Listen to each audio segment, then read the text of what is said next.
సాక్షి ఈ పేపర్లో ఒక ఇంట్రెస్టింగ్ న్యూస్ కనబడుతుందండి. అది ఏంటంటే మన కాంగ్రెస్ పార్టీ ఇంతవరకు ఎన్ని సంవత్సరాల తర్వాత తమిళనాడు రాష్ట్రంలో మంత్రివర్గంలో చేరుతుందో తెలుసుకుందాం. తమిళనాడు 59 ఏళ్ల తర్వాత కాంగ్రెస్కి అదృష్టం. చెన్నై తమిళనాడులో సీఎం జోసెఫ్ విజయ్ మంత్రివర్గంలో ప్రతిపక్షం కాంగ్రెస్ కూడా చేరబోతుంది.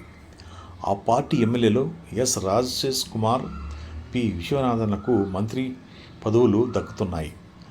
ఇందుకు కాంగ్రెస్ అధ్యక్షుడు మల్లికార్జున ఖార్గే అంగీకారం తెలిపారు. వారిద్దరూ ఈ నెల 21న మంత్రులుగా ప్రమాణ స్వీకారం చేస్తారని కాంగ్రెస్ ప్రధాన కార్యదర్శి కేసీ వేణుగోపాల్ గారు బుధవారం వెల్లడించారు. ఈ క్రమంలో తమ పార్టీకి ఇది చరిత్రాత్మక సందర్భమని అన్నారు. 59 ఏళ్ల తర్వాత తమిళనాడు క్యాబినెట్లోకి తమ పార్టీ అడుగుపెడుతుందని స్పష్టం చేశారు. మరోవైపు విడుదలైన చిరు తైగళ్ కట్టించి వీసీకే ఐయుఎంఎల్ఏ ఎమ్మెల్యేలకు సైతం మంత్రి పదవులు దక్కుతున్నట్టుగా సమాచారం. అన్న డిఎంకే తిరుగుబాటు ఎమ్మెల్యేలకు సైతం మంత్రివర్గం యోగం ఉందా అని దానిపై ఇంకా స్పష్టత రాలేదు. గురువారం ఎంతమంది మంత్రులుగా ప్రమాణ స్వీకారం చేస్తారన్న దానిపై లోక్ భవన్ ఎలాంటి ప్రకటన చేయలేదు. తమిళనాడులో కాంగ్రెస్ పార్టీ 1967లో అధికారంలో కోల్పోయింది. ఆనాటి నుంచి ఇప్పటిదాకా ఆ పార్టీ పలు కూటమిలతో భాగస్వామిగా ఉన్నప్పటికీ ఎమ్మెల్యేలకు మంత్రివర్గంలో చేరే అవకాశం రాలేదు.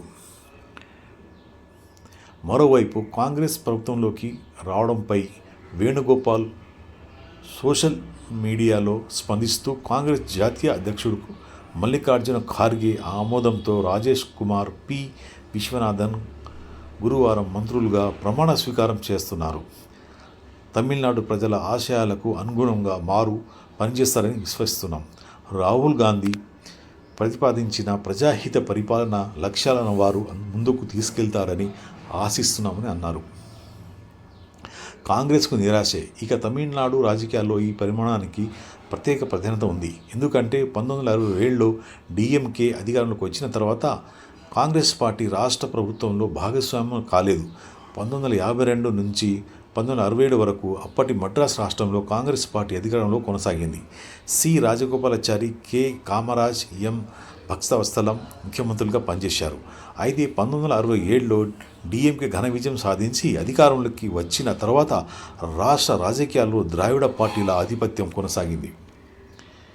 అప్పటి నుంచి కాంగ్రెస్ పార్టీ డిఎంకే, ఏఐఏడిఎంకేతో పొత్తులు పెట్టుకున్నప్పటికీ ప్రభుత్వంలో మాత్రం భాగస్వామి కాలేదు.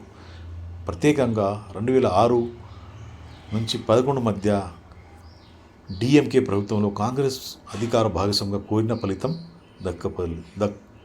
ఫలితం లేకపోయింది. సో కొన్ని సంవత్సరాల తర్వాత కాంగ్రెస్ పార్టీ అక్కడ